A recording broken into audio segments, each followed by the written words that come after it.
Hi ಸ್ನೇಹಿತರೆ, ಬೆಳಗ್ಗೆಯ ಶುಭೋದಯಗಳು ಹಾಗೂ ಹೊಸ ವರ್ಷದ ಹಾರ್ದಿಕ ಶುಭಾಶಯಗಳು ಪ್ರತಿಯೊಬ್ಬರಿಗೂ. ಇವತ್ತು ನಾನು ನನ್ನ ದಿನವನ್ನು ಒಂದು ರಂಗೋಲಿ ಹಾಕುವುದರ ಮುಖಾಂತರ ಶುರು ಮಾಡಿದ್ದೇನೆ. ಬನ್ನಿ ಹಾಗಿದ್ದರೆ ರಂಗೋಲಿಯ ಮಹತ್ವವನ್ನು ಸ್ವಲ್ಪ ತಿಳಿದುಕೊಳ್ಳೋಣ. ಹೊಸ ವರ್ಷದ ಸಂಭ್ರಮ ರಂಗೋಲಿಯೊಂದಿಗೆ ಇನ್ನಷ್ಟು ಸುಂದರ. ರಂಗೋಲಿ ಹಾಕುವುದು ಮನೆಗೆ ಶುಭ ತರುತ್ತದೆ, ಸಕಾರಾತ್ಮಕ ಶಕ್ತಿ ಮತ್ತು ಮನಸ್ಸಿಗೆ ನೆಮ್ಮದಿ ಸಿಗುತ್ತದೆ. ರಂಗೋಲಿ ಹಾಕುವುದರಿಂದ ಏಕಾಗ್ರತೆ, ಧೈರ್ಯ ಸಿಗುತ್ತದೆ.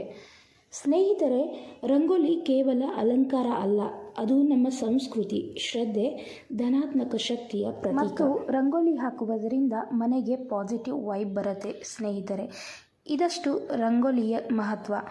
ಅದಾದ ನಂತರ ಕರೆಕ್ಟಾಗಿ 12 ಗಂಟೆಗೆ ನಾವು ಚಂದ್ರು ಅಣ್ಣವ್ರ ಮನೆಯಲ್ಲಿ ಎಲ್ಲರೂ ಸೇರಿ ಕೇಕ್ ಕಟ್ ಮಾಡಿದ್ವಿ ಹಾಗೂ ಹೊಸ ವರ್ಷಕ್ಕೆ ಎಲ್ಲರಿಗೂ ವಿಶ್ ಮಾಡಿದೆ.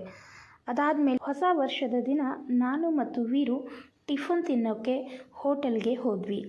ವಿಷ್ಣು ಗ್ರ್ಯಾಂಡದ ರುಚಿ ಅದ್ಭುತ. ನೀವು ಒಂದು ಸಲ ಈ ಹೋಟೆಲಲ್ಲಿ ಟ್ರೈ ಮಾಡಿ ತಪ್ಪದೆ.